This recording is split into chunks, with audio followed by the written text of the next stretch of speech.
pertama ditekan dulu, terus kemudian diambil. Nah, kalau sudah diusahakan dekat dengan mata karena agar kita tahu apakah larutan itu sudah masuk apa belum gitu. Karena nanti di sini tuh terlihat garisnya. Kalau jauh gini kan tidak terlihat, jadi harus perlihatkan, didekatkan dengan mata. Nah, ini sudah diambil, terus kemudian kalau kita mau melepas, ini tinggal ditekan saja. Nah, ini.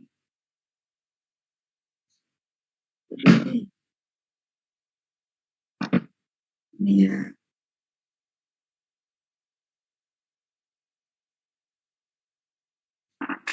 Nah, kalau untuk melepaskan ini tinggal di pencet yang ini.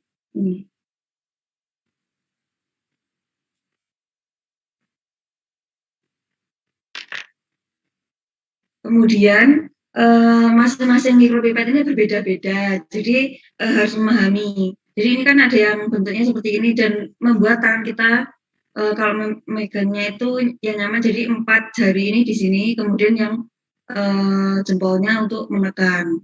Jadi agar dan juga kita perlu melakukan latihan selama minimal itu 5 kali pipetting setiap pipet. Kemudian cara mengukurnya bagaimana agar tepat, yaitu dengan ditimbang. Jadi 1 mikroliter larutan itu sama dengan 0,001 gram. Kalau ditimbang itu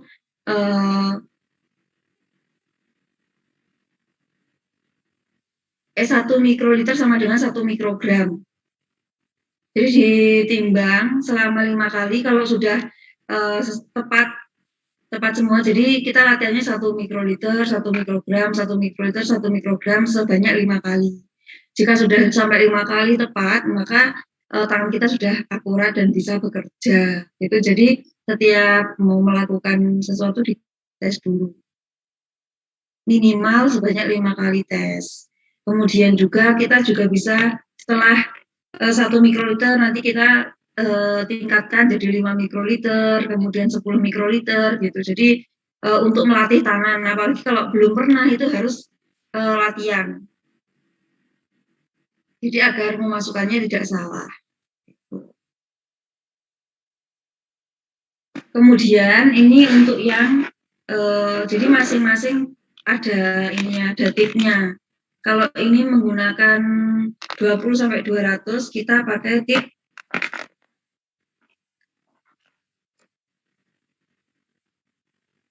yang ini. Yang lebih panjang warnanya kuning ini. Biasanya itu ada warna kuning dan putih. Jadi ada 2, jadi disesuaikan dengan ujungnya ini loh.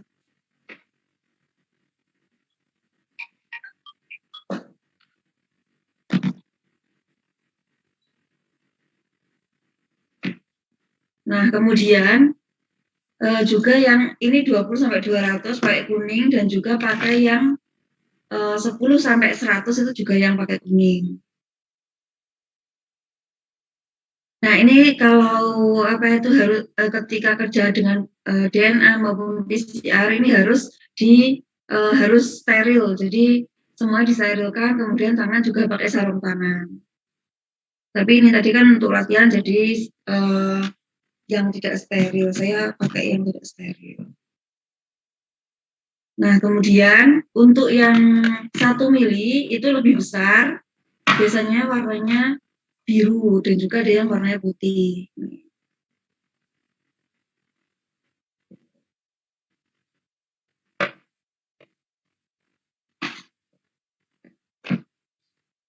Dari pipetting ini ada yang tanyakan tidak?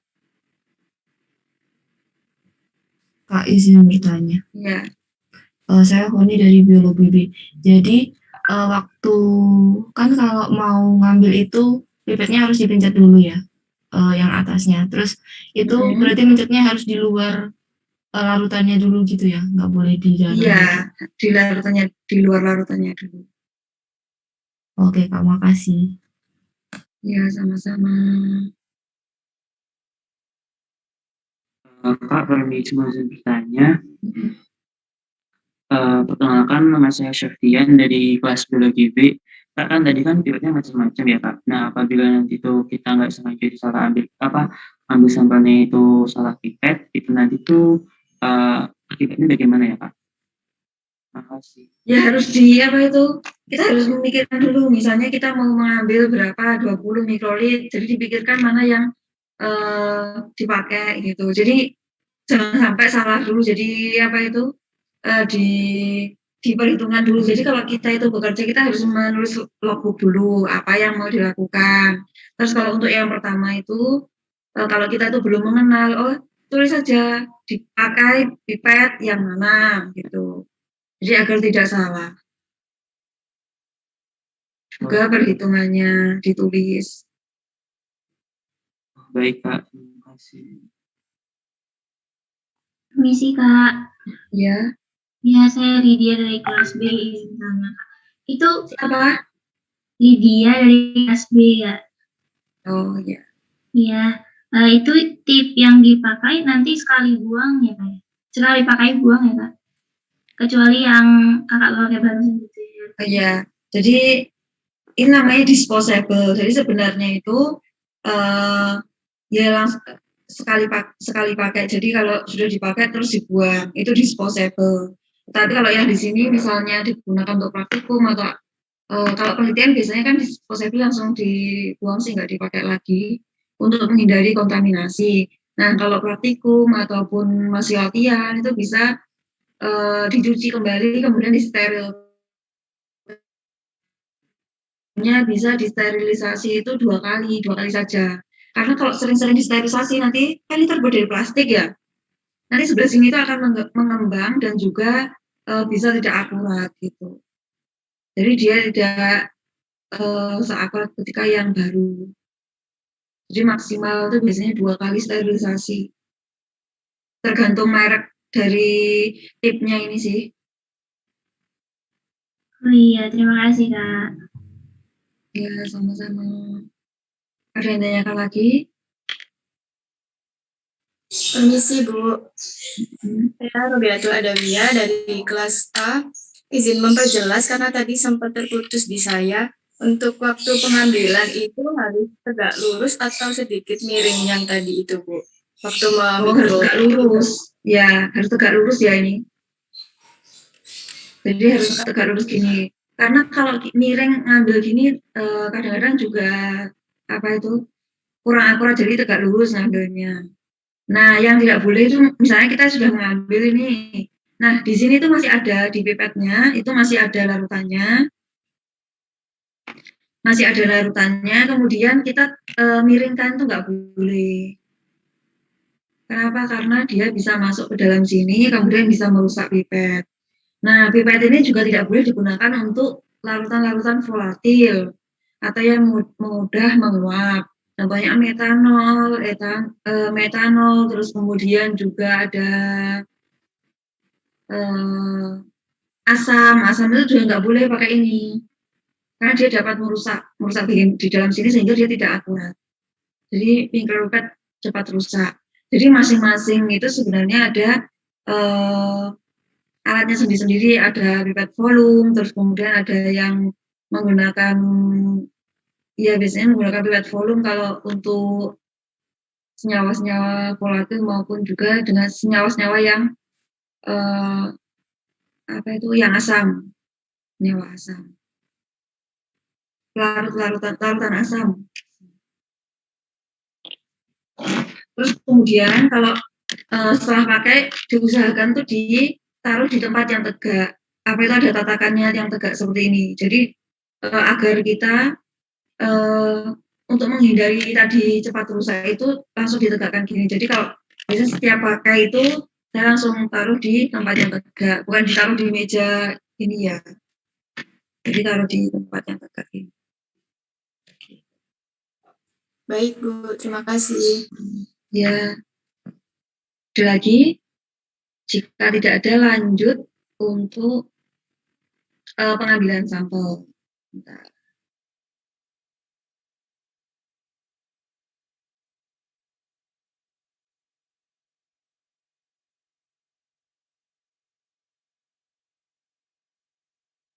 Terlihat ya PPT saya? Terlihat. Terlihat.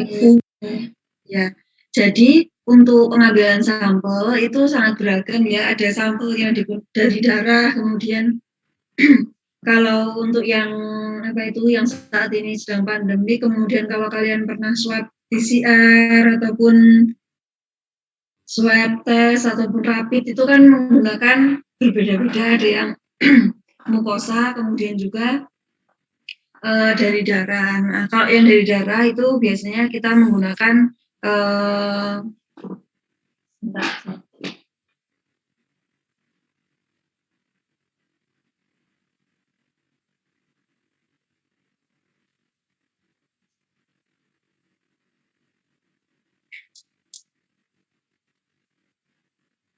ada ini namanya collection tube, ini namanya Vacutainer. Nah, ini yang warna biru biasanya ada EDTA-nya yang berfungsi dia digunakan untuk menghindari sampel darah itu agar tidak cepat membeku atau mengental. Nah, biasanya ini digunakan untuk isolasi DNA maupun juga isolasi RNA.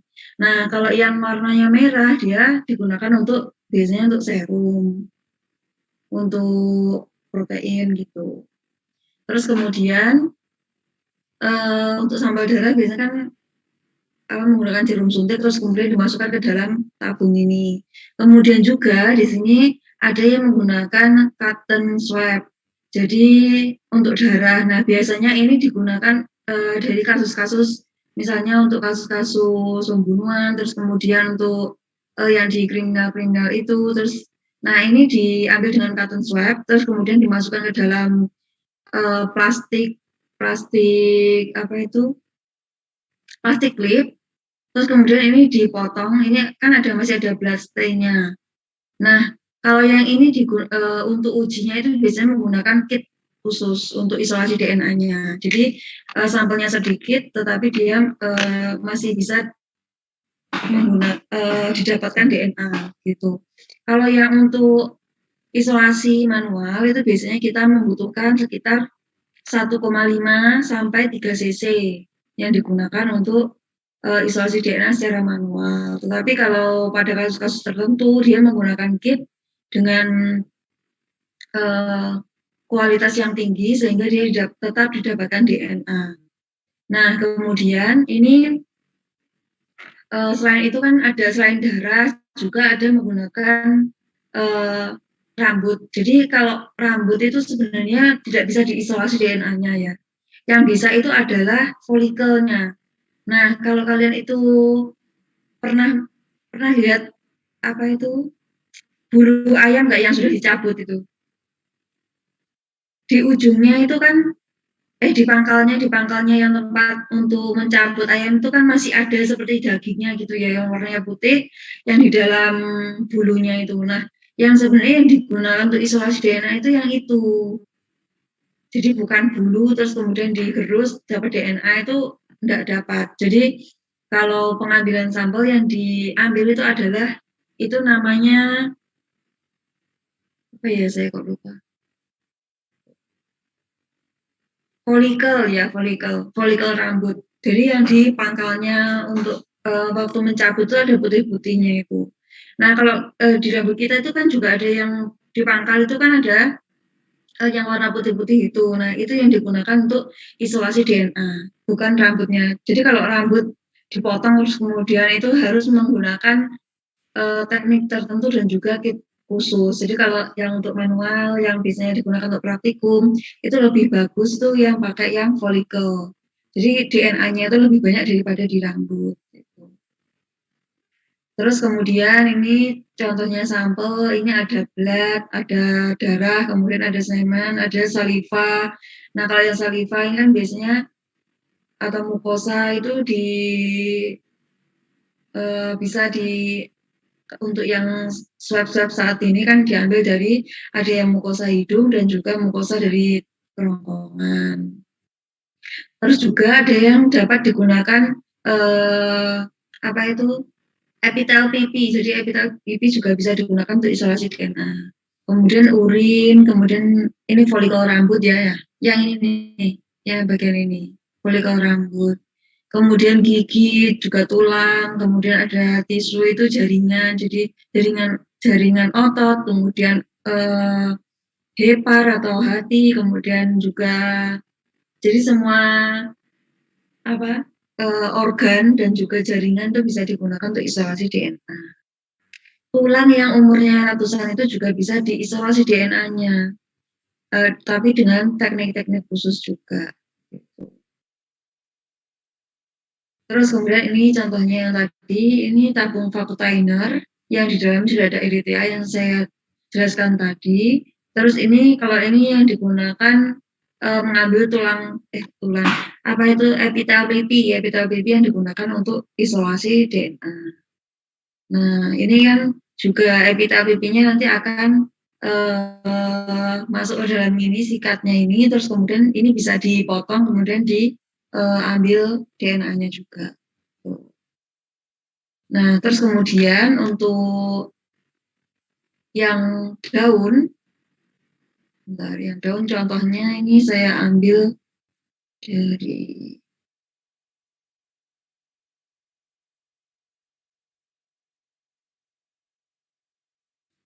bentar ya.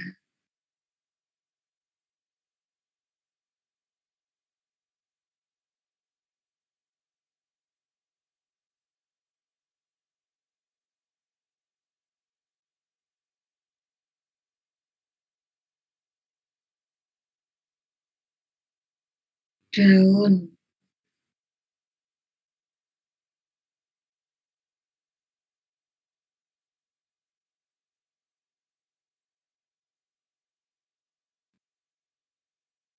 Nah, ini salah satu contoh pengambilan sampel, kemudian dimasukkan ke dalam plastik yang sudah ada labnya.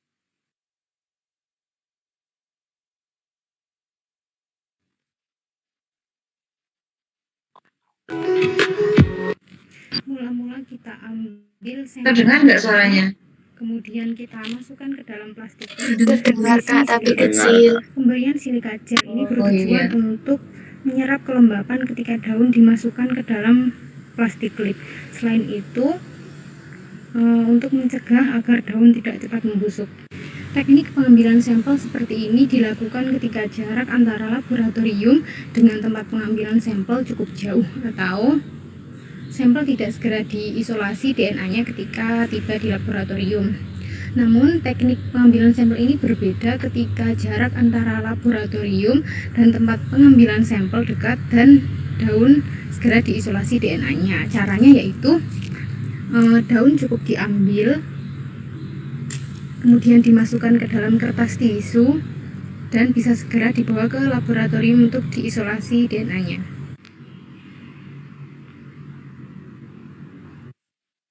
Nah, ini jadi untuk yang daun itu ini cara pengambilan sampel yang kering ya. Jadi kalau penelitian misalnya ini kita mau eksplorasi durian di berbagai daerah. Nah, durian itu kan mestinya di hutan-hutan gitu ya. Nah, otomatis kan menempuh jarak yang sangat jauh dari laboratorium dan tidak langsung dikerjakan kan.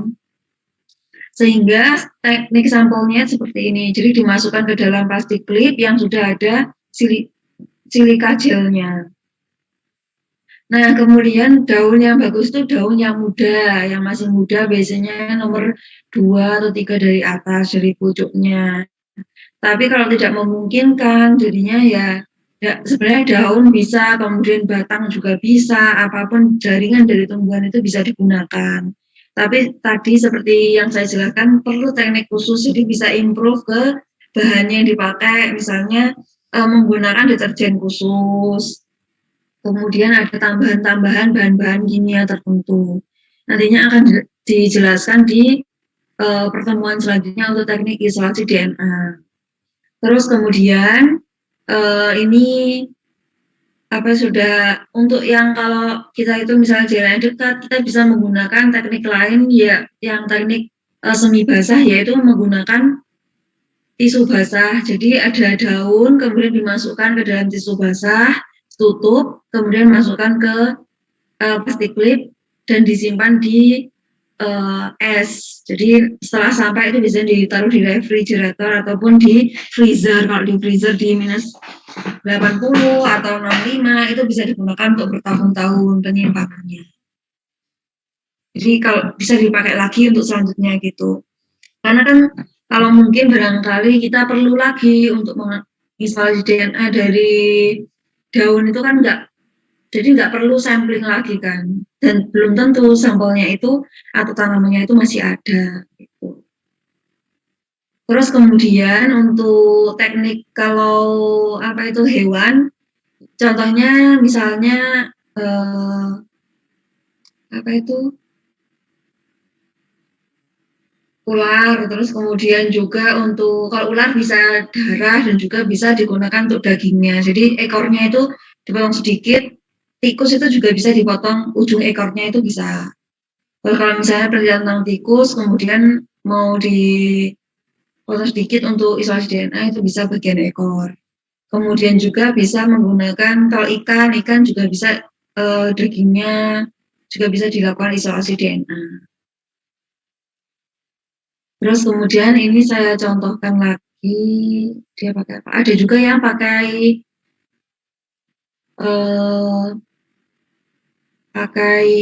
pakai aluminium foil, jadi dimasukkan ke dalam aluminium foil.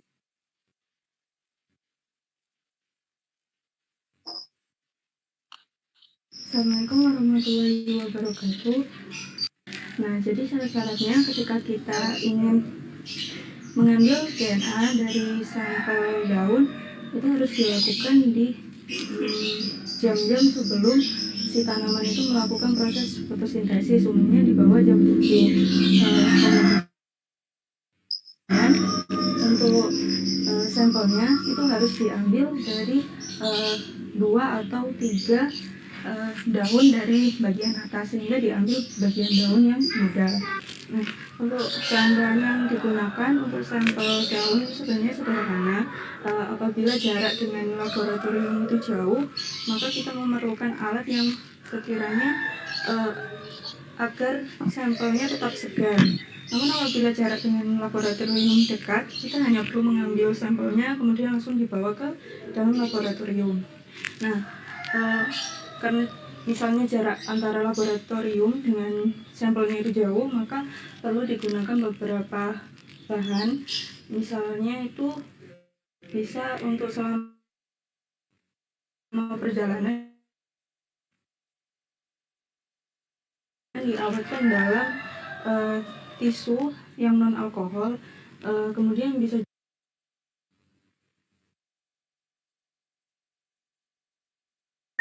menyerap kelembapan seperti itu.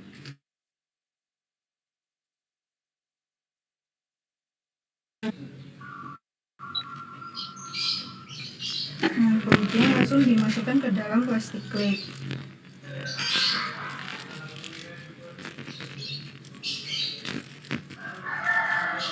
Nah, setelah dimasukkan plastik klip, langsung bisa segera dibawa ke laboratorium.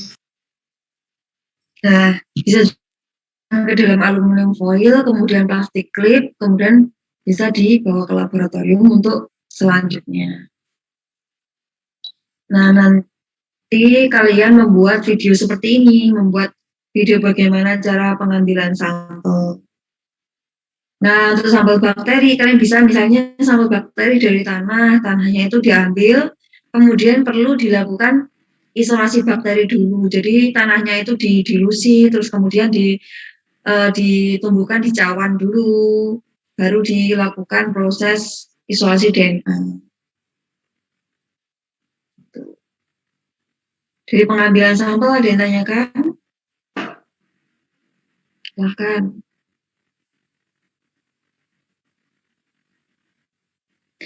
Untuk untuk yang sampel tanaman itu diusahakan sebelum jam 7, karena biasanya kalau dengan daerah masing-masing ya, kalau daerah timur itu kan jam 7 sudah panas ya.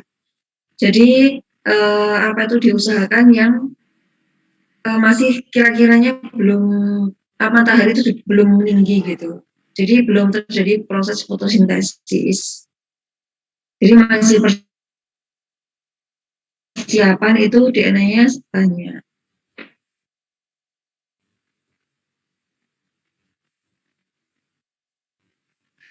Permisi, izin bertanya.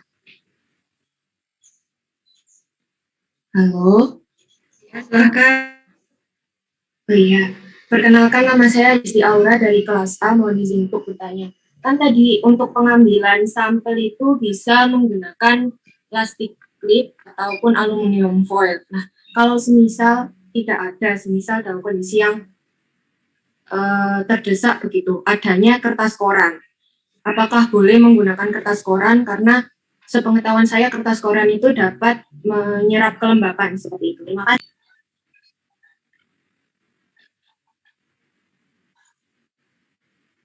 Iya. Apa itu kalau kita itu sudah disiapkan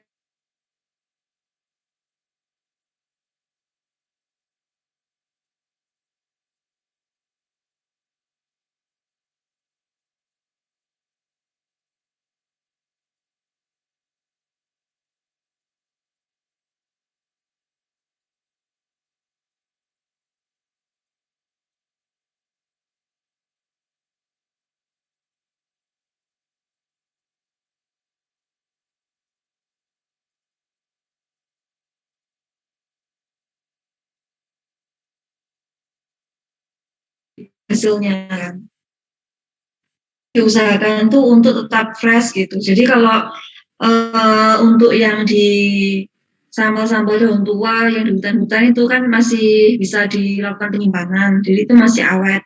Kalau dia itu tipe daun kan ada tipe daun tuh yang lebih cepat layu, kemudian juga ada yang cepat mengering, dan juga ada yang masih tahan lama gitu. Jadi kita usahakan tuh yang selain mempertahankan untuk mengambil kelembapannya itu dipertahankan itu agar tidak mudah layu gitu.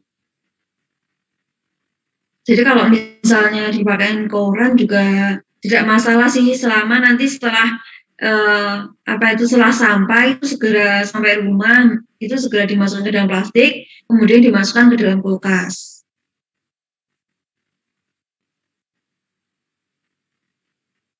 Itu. Ada yang tanyakan? Ya, permisi Kak, Baik, saya bisa terima nambah. kasih. Oh ya, Siapa dulu nih? saya dulu bentar. Dari kelas B izin tanya Kak. Tadi kan Iya.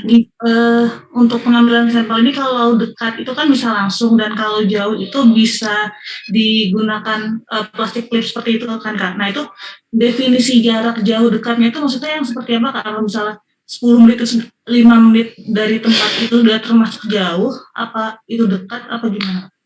Terima kasih. Ya. Jadi itu tadi untuk mempertahankan kelembapan, sebenarnya bukan jarak jauh atau dekatnya ya. Jadi bagaimana sih kalau kita itu mempertahankan kelembapan? Kalau misalnya kita itu ke dalam lapang, jadi kalau yang orang-orang lapang itu kan masih kan ini toh. Biasanya kalau kita ke lapang kan menempuh jarak yang masih ada perjalanannya gitu kan. Misalnya perjalanan masuk ke hutan, kemudian kita keluar, kemudian baru pulang, itu kan menempuh perjalanan yang lumayan lama. Jadi tujuannya di sini tuh sebenarnya untuk mempertahankan kelembapan itu dan sampel tetap segar gitu. Bagaimana caranya? Nah, kan kita ada beberapa teknik. Kalau misalnya kita jadi bagaimana caranya tuh mempertahankan itu. Jadi kalau sudah sampai itu, kalau jangan sampai kita sudah jauh-jauh, sudah susah-susah untuk mencari sampel, sampai rumah sampelnya tidak bisa digunakan kayak gitu. Jadi bukan jaraknya sini sampai sana 5 menit atau 10 menit atau apa, itu bukan. Jadi untuk mempertahankan saja. Kalau misalnya kita itu perlu di hutan selama 3 hari, misalnya kan dari beberapa tempat itu kan lama samplingnya. Butuh waktu, contohnya kalau ada teman saya itu untuk analisis durian dari berbagai pulau itu kan butuhkan waktu sekitar 2 mingguan. Jadi kan perlu bagaimana sih caranya itu kita mendapatkan sampel yang nantinya kita bawa itu tidak menyulitkan kita, kemudian tapi tetap menghasilkan dan juga sampelnya itu masih utuh. Jadi bisa menggunakan silika gel yang biasanya digunakan di sepatu atau tas gitu loh. Nah, kemudian dimasukkan ke dalam plastik-plastik itu kan mempermudah agar bawaan kita tidak banyak dan juga sampelnya selamat gitu kan. Jadi tidak perlu mempersulitkan diri gitu. Nah, kalau misalnya kita mengambil sampel di depan rumah aja itu kan bisa dimasukkan ke dalam itu tadi tisu basah. Nah, tisu basahnya ini yang non alkohol ya.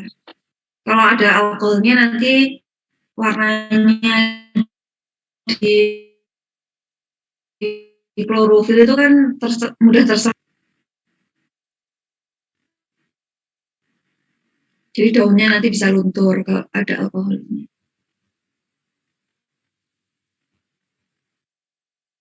Gimana? Paham? Paham, terima kasih. Ya, sama-sama. Permisi Kak. Ya. Iya, perkenalkan nama saya Puspa dari kelas C. Mohon maaf sebelumnya saya tidak bisa menyalakan video karena ada kendala. Jadi ini saya masih bingung sama mekanisme kerja dari cotton swab tadi itu. Soalnya kan kalau misalnya kita lihat kayak di film-film gitu ya Kak, kalau misalnya ada kasus pembunuhan itu darahnya diambil pakai cotton swab, terus itu cotton swabnya itu dipotong terus kayak disentrifugasi. Nah itu kalau boleh lebih dijelasin lagi, soalnya saya masih belum paham Kak sama mekanisme kerja dari cotton swab tadi itu. Terima kasih. Oh iya, jadi ini kan pengambilan darah itu biasanya kan di TKP misalnya ini, di kertas ini kemudian kan di swab ini. Nah, cottonnya ini kan masih ada sampel darahnya, kemudian di jalan itu kan juga di swab gitu kan. Kan nggak mungkin kita tuh mencokal jalannya gitu kan. Jadi diambil darahnya ini, kemudian dimasukkan ke mikrotub ini. Nah, ini contohnya mikrotub, nih. Nah, setelah itu, ini sudah ada larutannya. Ini, larutannya untuk melarutkan darah yang ada di sini nih. Nah, DNA itu kan ada di inti sel. Jadi yang punya inti sel itu apa? Leukosit kan, sel darah putih. Jadi itu disentrifus, sudah ada larutannya ini, kemudian dia sudah homogen, kemudian disentrifus. Sentrifus itu untuk memisahkan. Pemisahan berdasarkan berat molekulnya. Kalau berat molekulnya dipisah, jadi kan ada yang berat molekulnya rendah dan juga ada berat molekulnya yang tinggi. Nah, yang kalau berat molekulnya rendah dia kan ada di atas. Nah, darah-darah putih ini kalau dia ada larutan sendiri itu namanya larutannya itu sel lysis buffer. Nah, itu untuk melisiskan sel darah putih dan sel darah merah. Nah, kemudian yang materi DNA, kemudian kalau sentrifus pertama dia itu materi DNA, kemudian materi karbohidrat dan seterusnya itu masih ada di bawah, jadi dia lebih berat. Kemudian yang di atas itu adalah sisa-sisa selnya, debris sel itu di atas. Kebalik, kalau debris sel itu ada di bawah, kemudian kalau DNA-nya itu di atas. Nah, kemudian kita mengambil supernatannya. Supernatan itu yang ada di atas, yang di bawah yang mengendap itu namanya pelet. Kemudian dilakukan diproses lagi untuk ditambahi buffer, kemudian diproses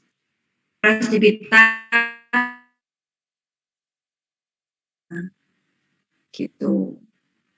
Untuk detailnya di materi selanjutnya. Nah, di Google Classroom itu kan sudah dikasih video sama Prof ya tentang materi terkait isolasi DNA kan. Nanti kalian bisa mempelajari dari situ dan juga bisa menanyakan di Google Classroom-nya itu. Itu. Iya Kak, terima kasih. Boleh menanggapi sedikit aja Kak? Ya, silakan. Iya, Kak. Ya. Ya, tadi kalau misalnya kita melihat gambar di sini ya Kak, itu berarti nanti kita tuh kayak ngepotong bloodstain-nya gitu sama kapasnya terus baru dimasukin ke microchip-nya atau gimana? Iya, ini apa tuh Oh, sama ininya, sama kartunnya. sama Iya, kapasnya. sama Oh kapasnya. iya. Nah, nanti kan dia itu Oh kan iya. sudah larut di sini. Kalau sudah larut kan sudah terpisah kan. Iya. Nah, untuk memisahkan itu perlu disentrifus. Nah, kartunnya itu kan pastinya ada di bawah, ya kan, sama debris-debris itu. Oke, baik Kak, terima kasih Iya, atas sama-sama. jawabannya. Iya.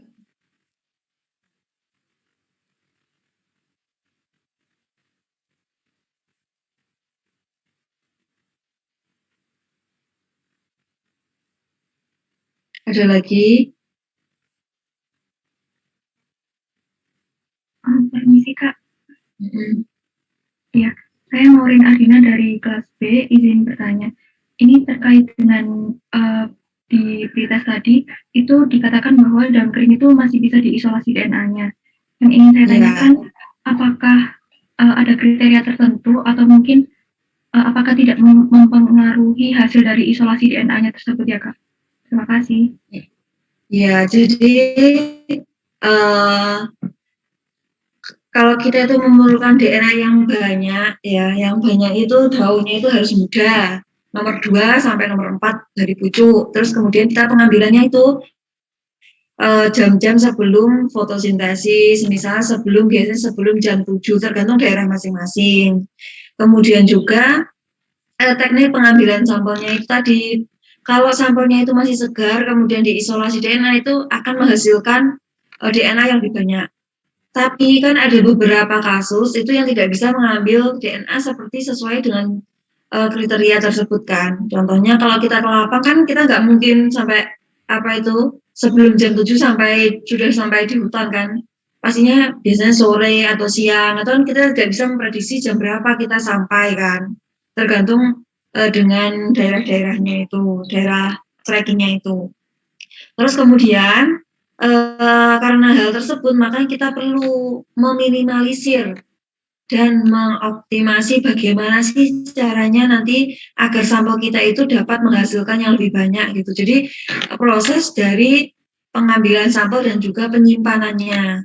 Jadi penyimpanannya di plastik atau kita menggunakan larutan tertentu gitu untuk mempertahankan sel tersebut itu tetap bagus gitu. Misalnya kalau kita itu mengambil darah di daerah tempat, maka kita menggunakan tabung vakotainer yang agar dia itu selnya tetap terjaga di situ. Sel darah putih dan sel darah merahnya dia akan tidak lisis duluan gitu. Kemudian untuk sel tulang, kemudian ada perlakuan khusus misalnya dimasukkan ke dalam suatu larutan. Kemudian juga ini untuk daging, kemudian ada organ atau tisu jaringan itu bisa disimpan di dalam PBS atau di dalam kulkas. PBS itu fosfat buffer salin, dia untuk buffer atau penyangga. Jadi untuk mempertahankan agar dia tetap dalam kondisi seperti semula gitu. Jadi tertentu ada memang ada beberapa. Kemudian untuk ini rambut kalau folikel rambut, agar folikelnya tetap bertahan bagaimana, kita tidak boleh mengambil, misalnya kalau kita mengambil folikel bulu ayam itu kan kalau di pasar ya, itu usahakan diambil sebelum ayamnya itu dimasukkan ke dalam, jadi kan setelah disembelih biasanya itu dimasukkan ke dalam air panas, kemudian dididihkan gitu kan. Nah, diusahakan itu sebelum dididihkan, sehingga folikelnya itu tidak mati gitu. Jadi DNA-nya masih bisa diambil. Kalau sudah dididihkan, nanti DNA-nya sangat sedikit, bahkan tidak ada.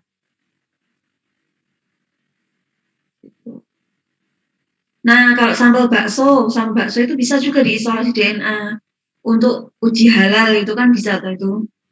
Nah, itu ada caranya tersendiri, mekanismenya bagaimana sehingga dia didapatkan kan bakso itu mestinya sudah diolah ya, sudah dimasak dan seterusnya. DNA-nya masih sedikit, jadi ada perlakuan khusus untuk mengisolasi DNA dari bakso tersebut. Bagaimana? Sudah menjawab apa belum? Ya, izin bertanya sedikit lagi, Kak. Iya. Berarti untuk yang sampel daun kering, itu tidak ada perlakuan khusus, hanya saja di hasilnya nanti akan lebih sedikit DNA-nya begitu, Kak? Iya. Jadi kalau memang tidak memungkinkan daun yang asli, ya nggak apa-apa sih. Tapi ya itu sedikit. Contoh lagi saya pernah mengerjakan sampel tentang, tapi karena jauh dan orang tidak itu, jadi sampai di lab itu sudah dalam kondisi kering gitu. Jadi perlu membuat larutan lisisnya itu khusus. Jadi ada misalnya ditambahi dengan nanti itu ada deterjen itu macam-macam, ada CTAB, kemudian ada SDS, bahan-bahan kimia itu nanti kalian bisa pelajari. Untuk modulnya nanti saya kirim ke Google Classroom ya pada jamnya. Nah, itu kan karena punya fungsi masing-masing, misalnya ditambahi dengan PVP, dia untuk apa? Untuk melarutkan namanya polifenol. Kalau daun kering itu kan polifenol sangat banyak ya, daripada daun yang biasa. Juga daun yang tua itu sangat banyak polifenolnya, tanin, dan metabolit sekunder itu kan sangat banyak sekali. Nah, kita tuh perlu mengambil atau menghilangkan polifenol, kemudian juga terpen dan senyawa-senyawa metabolit lain itu. Agar dia tidak kan itu adalah kontaminan untuk DNA gitu kan. Nah, DNA itu konsentrasinya rendah ya karena ada senyawa-senyawa metabolit, kemudian ada juga kandungan proteinnya yang tinggi. Nah, kita perlu melakukan remove atau menghilangkan protein-protein yang berikatan itu. Contohnya protein histon itu kan masih banyak itu. Apalagi kalau sampel daging perlu ditambahi proteinase K untuk menghilangkan protein-proteinnya. Ya, jadi untuk teknik khususnya itu ya di isolasi DNA-nya. Kalau untuk pengambilan sampel tidak ada perlakuan khusus. Ya, baik Kak, dapat saya pahami. Terima kasih Kak. Oke, sama-sama. Ada lagi? Saya izin bertanya. Ya, siapa dulu nih? Ya, Sheila aja dulu. Mbak Ibu, mohon maaf sebelumnya saya nggak bisa on cam karena terkendala jaringan. Kalau on cam. Perkenalkan, saya Febriana Tika Ramadhani dari kelas C. Saya ingin bertanya kepada Ibu terkait penjelasan yang paling pertama tadi, Bu, terkait pengambilan sampel yang menggunakan kit khusus dan manual. Nah, itu apakah terdapat perbedaan ya, Bu, dari keduanya terhadap tingkat akurasi serta cepat atau tidaknya hasil dari isolasi DNA yang dilakukan dari ketika kita menggunakan kit khusus atau menggunakan kit manual? Seperti itu, Bu. Terima kasih sebelumnya. Yang mana yang penjelasan yang awal itu? Pengambilan sampel. Iya, pengambilan sampel tadi kan bisa menggunakan kit khusus atau menggunakan perlakuan yang manual gitu, Bu. Nah, contohnya itu yang manual ya kita membuat bahan-bahan sendiri gitu. Sebentar ya.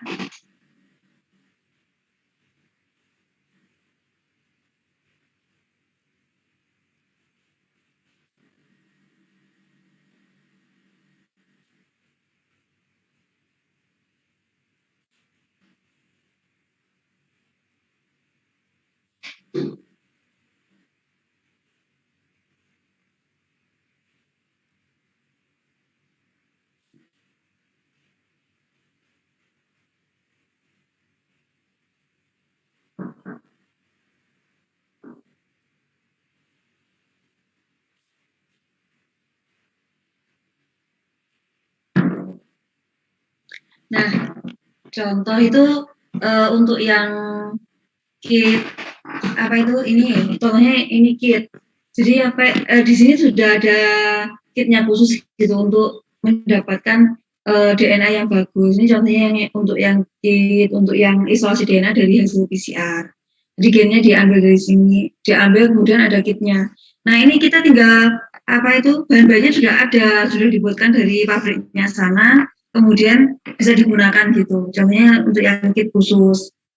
Jadi kan kalau kita itu sampelnya banyak, itu di perusahaan-perusahaan kan mesti pakai kit, tidak mungkin manual. Kalau manual itu kita buat sendiri, contohnya ini, ada tris, pH 8.0, konsentrasinya 100 mikromolar, kayak gitu. Jadi ada bahan-bahannya semua itu buat sendiri, larutan-larutannya. Nah, caranya bagaimana? Kita bisa cari aja searching di internet atau di buku terkait dengan bahan-bahan biomolekuler. Nah, ini contohnya lagi yang buffer TE pH 7,6. Jadi semuanya itu dibuat sendiri. Nah, untuk prosesnya itu macam-macam. Kalau kita tinggal melihat sesuai dengan protokolnya yang dikit kan. Biasanya itu dapat dikerjakan 30 menit. 30 menitan untuk beberapa sampel itu bisa dikerjakan selama 30 menit. Jadi efisien waktu dan juga sampelnya sudah larutannya sudah ada, sudah tersedia gitu. Nah, kalau manual kita bisa mengerjakan sampai sehari 2 hari. Tergantung banyak sampel sih. Karena kan perlu inkubasi, biasanya inkubasinya itu ada yang 3 jam, kemudian ada yang 30 menit, 45 menit, itu tergantung tadi kalau misalnya untuk isolasi daun ya, isolasi DNA daun, itu menggunakan misalnya inkubasi di suhu 65 derajat untuk daun yang muda biasanya cukup 30 menit. Tapi kalau daun yang lebih tua biasanya sampai 45 sampai 60 menit. Jadi tergantung itu. Jadi modifikasinya itu di situ. Tapi nanti belajar yang sesuai. Jadi agar kalian tahu. Bagaimana? Iya Bu, cukup sangat jelas. Terima kasih Bu. Oke, sama-sama. Ada lagi? Iya Bu, permisi Bu, saya Dimas dari kelas C, izin bertanya. Tentang tadi dicontohkan dalam pengambilan sampel daun bisa menggunakan teknik basah ataupun teknik kering. Yang ingin saya tanyakan, jadi untuk penggunaan teknik basah dan teknik kering itu tergantung atau terserah dari penelitinya atau harus disesuaikan juga dengan sampel apa yang mau diambil? Seperti itu Bu, terima kasih. Iya, disesuaikan dengan sampel apa yang mau diambil. Dan juga apa itu. Jadi kalau apa itu ya, tidak repot itu repot kalau yang biasanya yang sampai di hutan itu yang menggunakan teknik kering dengan silika gel itu. Jadi dari lab itu sudah disiapkan plastik klip, kemudian sudah dimasukkan silika gel masing-masing, ada labelnya. Sampai sana itu tinggal ini apa itu misalnya ngambil daun, sudah masukkan plastik klip itu, kemudian labeli, masukkan ke dalam tas, terus masukkan lagi kan gitu cepat kan. Tapi kalau apa itu menggunakan tisu basah itu kan kita harus masukkan, kemudian dilipat, kemudian masukkan lagi ke dalam plastik, kan lebih ribet ya. Dan juga disesuaikan, kalau daunnya itu contohnya daun yang lebih muda, ini daun cabai misalnya. Daun cabai itu kan kita menggunakan, lebih bagus tuh menggunakan tisu basah. Karena dia kan cepat layu ya, jadi kita lebih bagus tuh pakai tisu basah. Kalau misalnya daun-daun durian, kemudian daun salam, daun yang apa itu kering-kering yang pohon, sifatnya itu pohon tinggi-tinggi, kemudian juga daun apa itu bunga edelweiss itu kita bisa menggunakan teknik kering. Karena kan dia tipe daunnya kan berbeda ya. Tidak mudah layu, jadi kita bisa menggunakan teknik kering itu. Itu.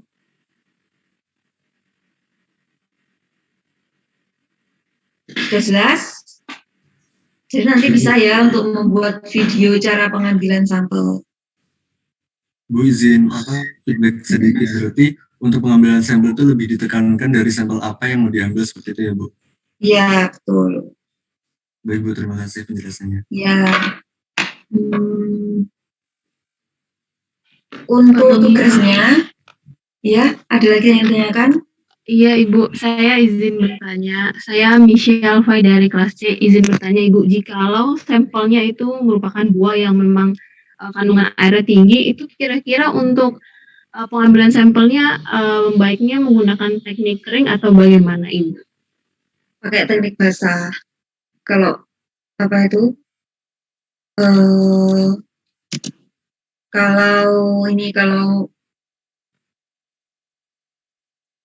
kalau dia itu banyak kandungan airnya, yang bagus teknik basah kan untuk mempertahankan kelembapannya.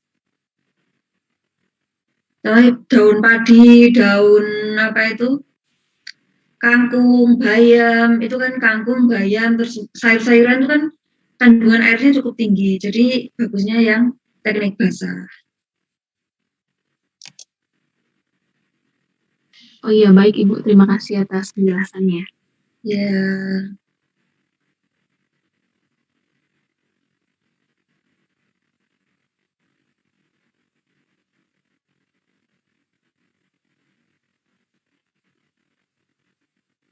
Ada lagi? Sambil saya buatkan ini ya, pembagian tugas kelompok masing-masing.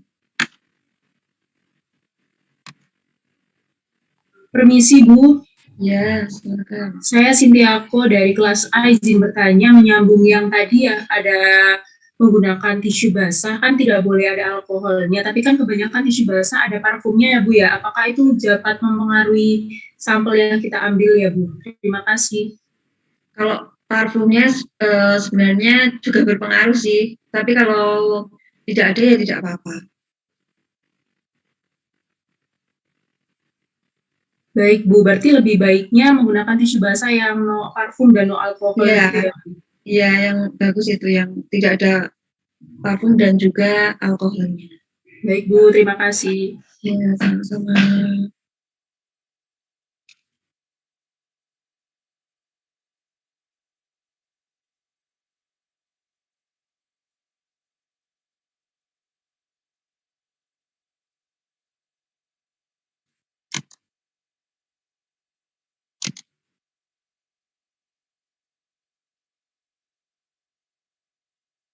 Nah, contoh lagi itu kalau mudah itu ini kan semua bagian tanaman itu kan bisa diambil ya, ambil apa itu sampelnya. Misalnya itu kalau kita memerlukan sampel akar itu paling gampang itu kita cari bijinya aja terus kita semai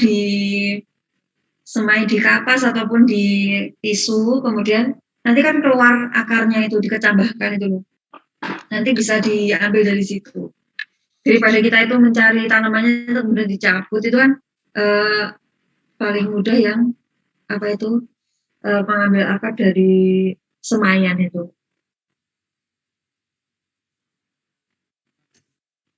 Permisi Kak. Iya. Masih mau bertanya Kak? Iya boleh silakan. Iya, saya Naila Sasabila dari kelas C, izin bertanya. Sebenarnya mohon maaf nggak bisa on cam karena ada kendala. Jadi kan tadi buat pengambilan sampelnya itu kalau bisa pakai tisu basah yang non alkohol gitu Kak. Kalau misalnya pakai kayak alternatif lain yang udah pasti gak ada alkohol, misalnya kayak kain yang diberi air gitu biar lembab atau basah, itu bisa nggak Kak? Maksudnya boleh nggak kayak gitu Kak? Kalau tisu biasa gitu ya? Ya atau kain gitu Kak. Ya tapi misalnya kain itu kan kita butuh kain yang banyak loh. Dan sampelnya kan tidak hanya satu biasanya. Jadi kurang efektif. Dan kalau tisu basah itu kan sudah steril. Jadi tidak perlu mensterilkan itu. Oh, jadi kendalanya kalau misalnya pakai kain atau bukan tisu basah itu nggak steril sama nggak efektif gitu ya Kak? Iya. Oke Kak, terima kasih untuk jawabannya. Ya.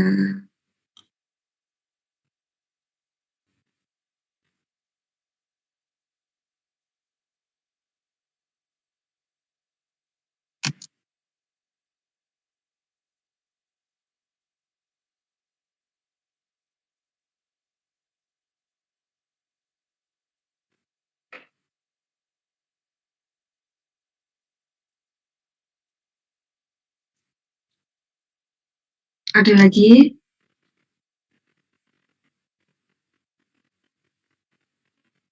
Silakan, boleh kok tanya.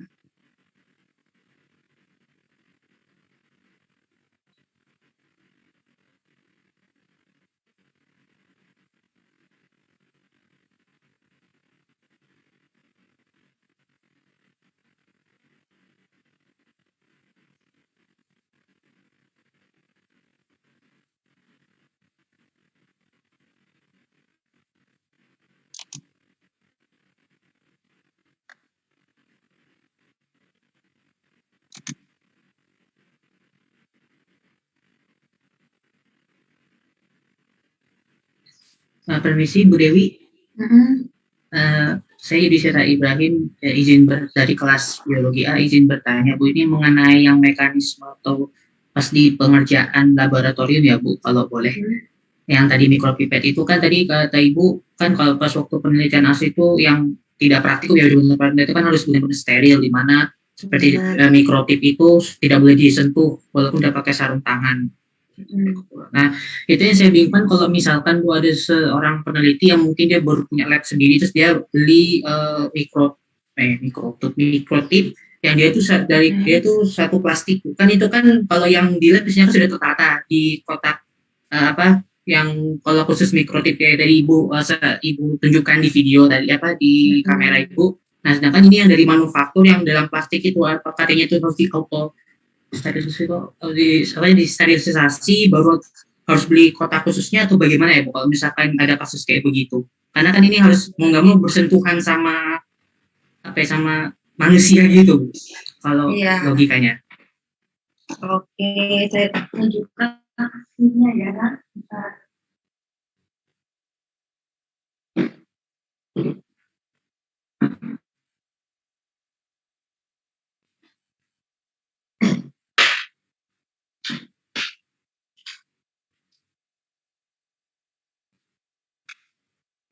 Nah, hasilnya itu di wadah seperti ini loh, tergantung mereknya ya. Ini contohnya mereknya Biologic.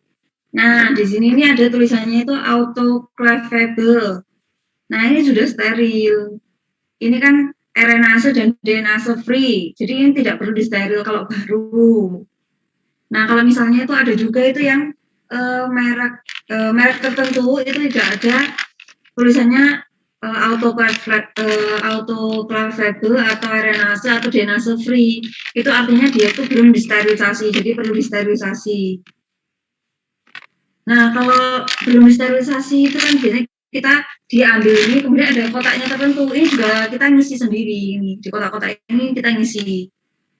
Jadi kita pakai sarung tangan dulu, kemudian ngambil di ini, kemudian diisi di kotaknya ini.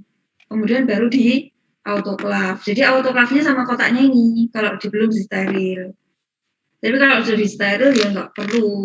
Tinggal ini ditata aja di kotak, nanti tinggal dipakai. Tapi tetap pengambilan di ini maupun pokoknya di semuanya itu pakai sarung tangan gitu.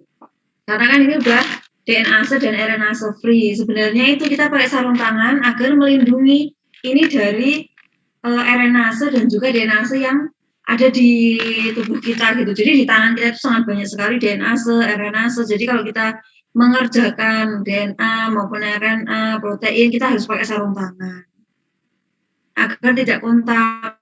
Jadi yang mengkontaminasi itu sarung tangan itu bukan untuk melindungi kita, tapi melindungi sampel gitu.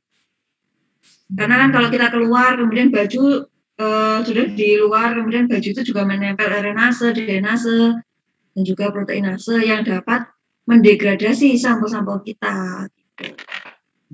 Gitu, oke. Ya, makasih banyak buat atas penjelasannya. Ya, sama-sama.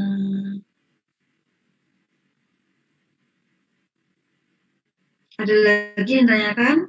Sudah mengisi absen semua? Sudah. Oke. Jika tidak ada yang ditanyakan, saya tutup ya untuk praktikum hari ini. Nah, sisa waktunya bisa kalian buat untuk mengerjakan tugas. Sebelumnya ini saya share nih tugasnya, tugas kelompok masing-masing.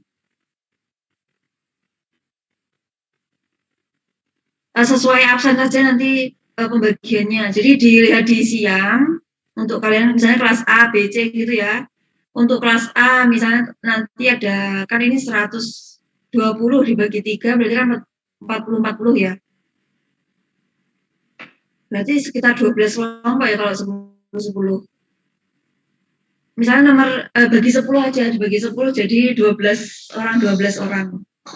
Jadi kelompok misalnya kelas A itu ada 40, jadi nanti bisa jadi 3 kelompok 36 kan, yang 4 nanti ikut kelas B.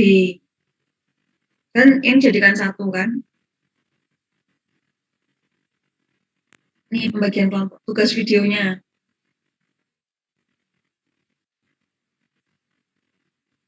Kelompok 1 mengambil daun, kemudian kelompok 2 batang, kelompok 3 akar, kelompok 4 biji, kemudian kelompok 5 buayang, ikan, jaringan hewan, sel epitel, darah, rambut. Untuk darah ini kan bisa apa itu?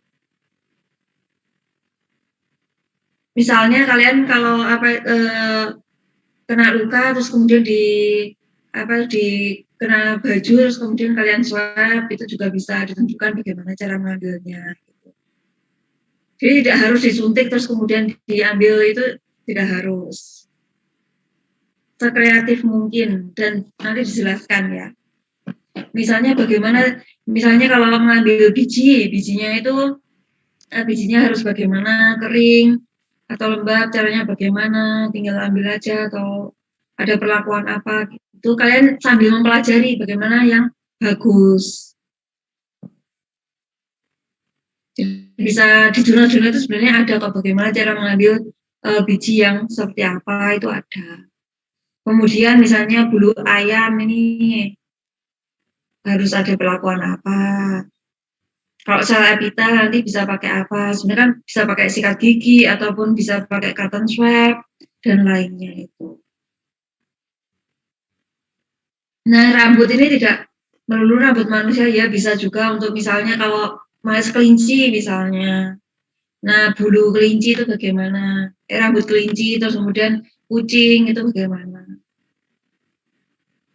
Apakah apa itu bulu-bulu rambut kucing itu yang menempel di rumah itu misalnya di lantai itu bisa diisolasi apa tidak, dijelaskan.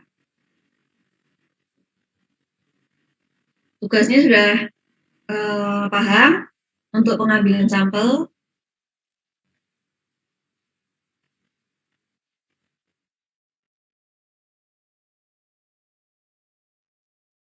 Kalau sudah, saya akhiri pertemuan hari ini. Terima kasih semuanya.